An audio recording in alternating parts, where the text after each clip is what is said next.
Você já reparou que existem mensagens que são inesquecíveis, literalmente. Por isso tem mensagens aí na sua mente que você se lembra que o pregador pregou há 20 anos atrás, há 10 anos, há 15 anos. Tem pessoas que vão lembrar de pregações que foram feitas há 40 anos, 50 anos atrás. Que pregação inesquecível, não se assuste. Eu lembro de pregações que foram feitas aqui há mais de 2000 anos.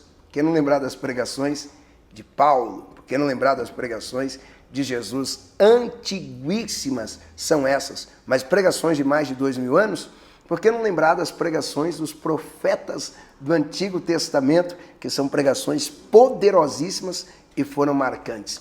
E como estão as suas pregações? Elas são lembradas? Elas ficam na mente das pessoas quando você prega?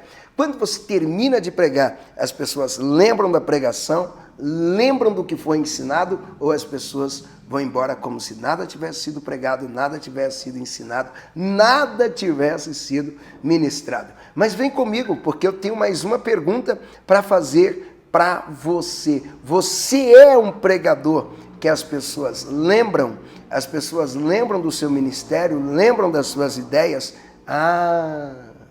Vamos lembrar de Jesus? Jesus foi inesquecível. Fala para mim, como alguém vai esquecer do Sermão da Montanha? Me diz. Como alguém vai esquecer de Lucas capítulo de número 15, quando ele conta do pastor que tinha 100 ovelhas, perdeu uma ovelha. A mulher tinha 10 moedas e perdeu uma moeda. O pai com 2 filhos, ele perde um filho, mas todas as perdas foram restituídas. A minha pergunta é: como se esquecer de um sermão poderoso como esse? Como se esquecer da cura do cego Bartimeu? Marcos, capítulo de número 10, versos 46 a seguir. Como esquecer dessas coisas, esses ensinos impactantes e poderosos que Jesus ministrou? Como eu já disse, que não foi somente Jesus que ministrou sermões inesquecíveis. Lembra de Paulo falando do amor? O amor. Lembra ele falando dos dons espirituais? Ficou na mente das pessoas. Agora, escute isso. Você que está me ouvindo, também ser esse pregador de pregações inesquecíveis. Na minha mente ainda está a lembrança da primeira vez que eu vi um pregador falando sobre o filho pródigo. Lembro-me que eu cantava no grupinho infantil da igreja. Então vamos lá, eu deveria ter meus 10 anos de idade, 9 anos. Hoje eu estou com 37 anos. Eu não lembro mais o nome daquele pregador. Não lembro. Eu não lembro mais da fisionomia daquele pregador. Mas eu lembro que ele pregou sobre o filho pródigo e foi inesquecível. Você também pode ser esse pregador. Lembro-me de um pregador que pregava nas praças, e um dia ele foi pregar na igreja que o meu pai pastoreava, e ele pregou Romanos capítulo 8, verso 1, e o tema era ausência de condenação. E ele dizia que a pior coisa para um ser humano é saber que está condenado. E Jesus foi até a cruz e ele nos livrou de toda a condenação. Jesus nos livrou de uma vez por todas. E eu sou sincero, aquela pregação foi gravada em uma fita cassete. O que eu fiz? Eu levei essa pregação para casa e eu ouvia várias vezes, e aquelas partes legais eu voltava a fita. Você pode ser um pregador que prega mensagens com muita clareza, de maneira que quando você vira as costas e vai embora do culto, as pessoas ficam comentando no carro, elas ficam comentando dentro da igreja, nos corredores da igreja, se tiver uma cantina na cantina, uma praça na frente da igreja, as pessoas que vão comer pizza depois do culto, elas vão comentando sobre a pregação que você fez, a clareza com a qual você passou essa pregação. Tudo vai depender de você usar as ferramentas certas. Lembra que Jesus usava? Jesus usava estruturas de texto, Jesus usava linguagens diferenciadas. Por exemplo, Jesus chegava, em verdade vos digo. Essa expressão é dele. Em verdade vos digo. Meu Deus, isso pegou. Ele tinha a sua marca. Essa ideia de Jesus dizer em verdade, e em verdade eu vos digo, poderia ser chamado o seu posicionamento na hora de falar. Ele gostava tanto da verdade, que ele dizia assim, ó, conhecereis a verdade vos libertará. Depois ele disse, eu sou a verdade a verdade sou eu, personificada. Então você pode, agora tem que ter acesso às ferramentas certas. Nesse vídeo eu vou falar com você sobre os 4 poderes irrefutáveis de uma ilustração na pregação. Os 4 poderes irrefutáveis de uma ilustração na pregação. Por que contar ilustração? Por que falar de ilustração? Eu vou falar sobre 4 poderes, que são 4 poderes que não tem como refutar. Marca. A partir desse vídeo, você vai começar a pregar de maneira diferente.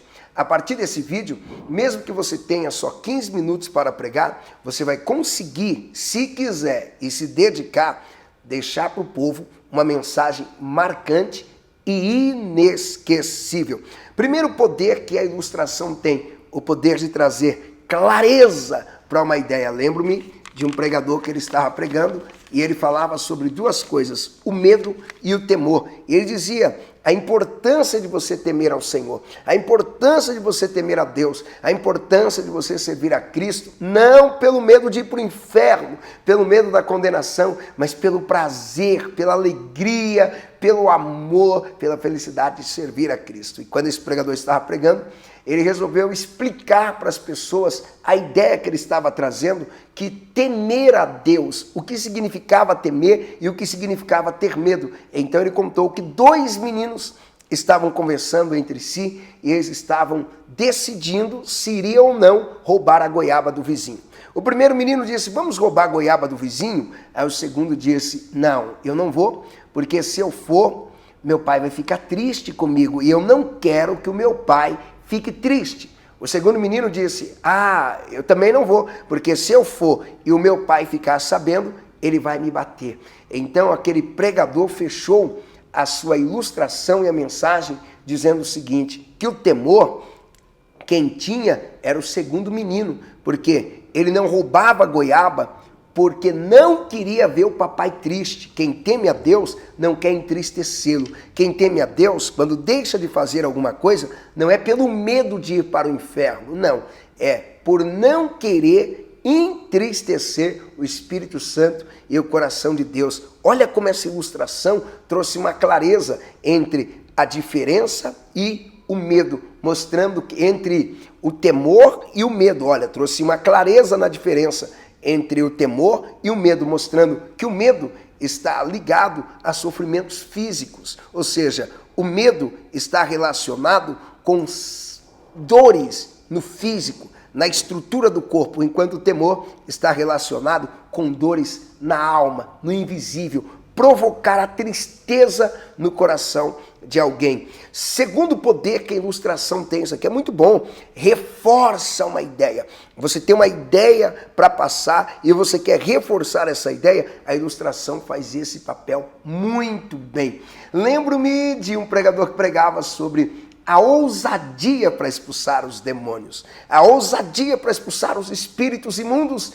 E quando os espíritos imundos chegam no ambiente, você tem que clamar pelo poder do nome de Jesus, e não interessa se são legiões, se são muitos, se são fortes, se eles se julgam poderosos, eles têm que sair em nome de Jesus. Uma menina estava no culto, ela ouviu e guardou. Quem disse para você que as crianças não guardam a pregação, se engana. E essa menina guardou, creu, confiou nisso. E um dia ela está na escola e a professora resolveu fazer uma ideia de pintar o diabo como um ser poderoso, cruel, maldoso. Lógico que ele é poderoso, ele é maldoso, ele é cruel, ele tem o poder de fazer o mal. E ele gosta de fazer o mal, sim. Agora, o nosso Deus é o Todo-Poderoso, glórias a Ele. Então, de repente, a professora começou a dizer, o diabo, ele tem um tridente enorme, ele tem uns chifres enormes, um par de chifres que é terrível. Olha, o diabo, ele tem 2 presas para fora, e o diabo ele tem uns pés horríveis, e além de tudo, ele faz muito mal. E as crianças, quando a professora ia falando, dizendo, ai tia, eu tô com medo. E ela queria isso mesmo, colocar nas crianças medo do diabo. Mas a menininha que ouviu a pregação, ela não estava nem aí para aquele medo, ela estava indiferente. Até que a professora chegou e disse, Você não tem medo do diabo? Ela disse, não. Mas como você não tem medo do diabo se todo mundo tem medo dele? E a criança disse, que eu vou na igreja, eu conheço Jesus. Aí de repente a professora disse, já que você disse que não tem medo do diabo, me responda essa pergunta agora. Digamos que você está na sua casa sozinha e o diabo aparece lá. O que você faz? A criança com 6 aninhos de idade disse, professora, não há nenhum problema.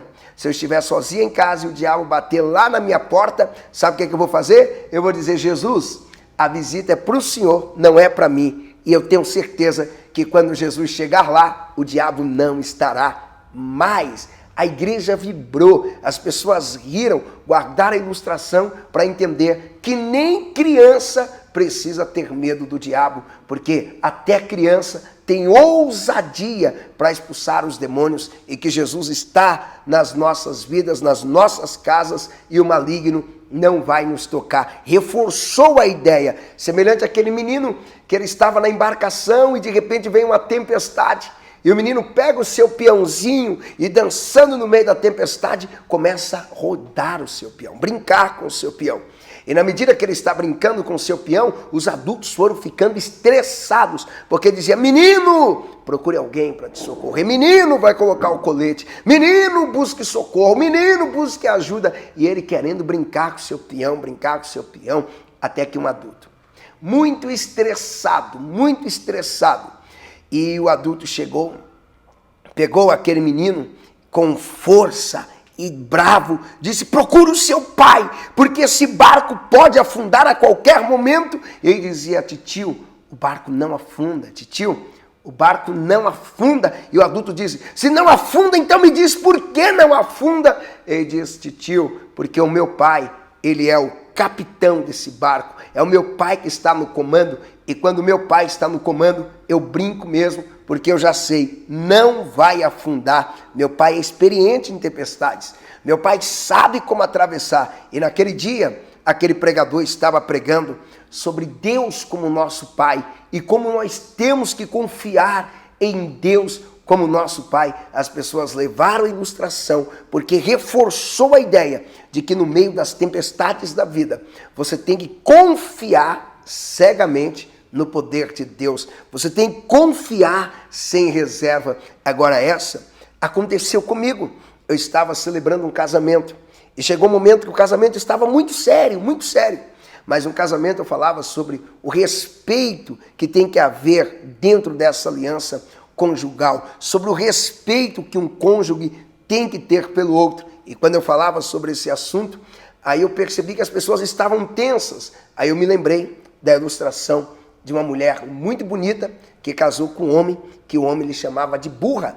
E esse homem sempre olhava para ela e dizia, você é bonita, mas você é burra, você é bonita, mas você é burra. Ah, é tão linda, mas é burra. Um dia, essa mulher se arrumou e toda linda, que ele ficou babando, lembrando que ele tinha uma mulher muito linda, que os seus amigos ficavam admirados com a beleza da mulher que ele tinha, mas ele não perdeu a chance de dizer, está linda, porém ainda continua burra, até que a mulher resolveu dar uma resposta inteligente para ele. A mulher olhou e disse, meu amor, sabe por que Deus me fez bonita e burra? Ele disse, não.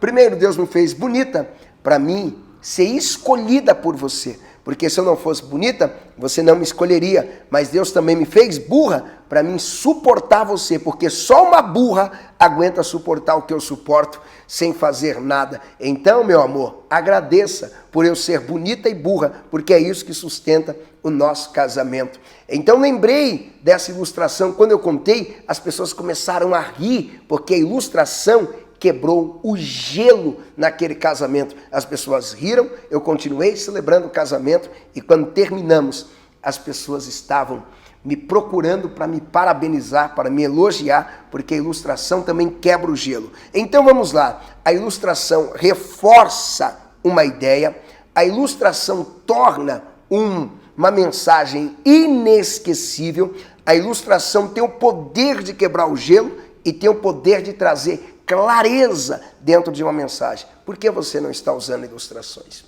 Por que sua mensagem não tem ilustração? Eu sei, porque não é fácil encontrar ilustrações. Não é fácil você achar livros de ilustrações. Não é fácil você procurar as ilustrações certas e precisas. Então foi, pensando nisso, eu resolvi reunir 101 ilustrações. 101, eu reuni 101 ilustrações e coloquei todas elas em um PDF, em um e-book muito bonito, muito bem editado, por sinal, de maneira que você vai lá no índice e você dá um clique, já sai direto na ilustração que você está procurando e desejando. São 101 ilustrações. E este livro, ele vai custar apenas R$ 16,97. E o link dele já está aqui disponível para você. Você vai clicar no link e vai adquirir esse livro. Como funciona? Você já paga e recebe. Não é pagar hoje e receber a semana que vem. Paga agora e já recebe o acesso para o download e você vai baixar esse livro no seu celular ou no seu computador. Isso vai ser muito bom. Para quem serve esse livro com 101 ilustrações? Serve para todos os pregadores. Ah, mas eu só prego em culto doméstico. Que tal contar uma ilustração no próximo culto e deixar as pessoas maravilhadas? Ah, mas eu só prego em grandes congressos. Que tal no congresso você contar ilustrações? Ó, no YouTube tem vários vídeos com milhões de visualizações e são vídeos de ilustrações. O pregador estava pregando, ele contou a ilustração, alguém foi lá e cortou, postou no YouTube e detalhe, esse vídeo estourou, porque a ilustração é isso, ela chama atenção, ela prende as pessoas. Que tal você, na próxima célula que você for fazer, contar uma ilustração? Que tal você contar no culto ao ar livre? Que tal você contar uma ilustração lá no culto no presídio, no culto no hospital? Ilustrações. Elas servem para quais tipos de sermões? Ah, pastor, eu sou temático, textual, expositivo. Não interessa o tipo. Dentro de um sermão temático, uma boa ilustração traz um brilho extraordinário. Dentro de um sermão expositivo, uma boa ilustração também é algo poderoso. Dentro de um sermão textual, uau, como cabe uma bela ilustração. Então, eu selecionei com carinho para você. R$ 16,97, você tem pelo menos aí 101 ilustrações para você usar nas suas pregações e você vai chegar mais longe. Então você ouviu falando sobre os 4 poderes irrefutáveis de uma ilustração em uma pregação. É o poder de dar clareza, é o poder de tornar aquela ministração inesquecível, é o poder de reforçar uma ideia e o poder de quebrar o gelo do ambiente. Percebeu que os jovens amam ouvir ilustrações? As crianças ficam assim, ó, uau, querendo ouvir as ilustrações. Então, no seu próximo sermão, você já vai contar uma ilustração. Então, você vai direto lá no link para você ter acesso a essa maravilha de conteúdo que eu reservei para você. Deus te abençoe.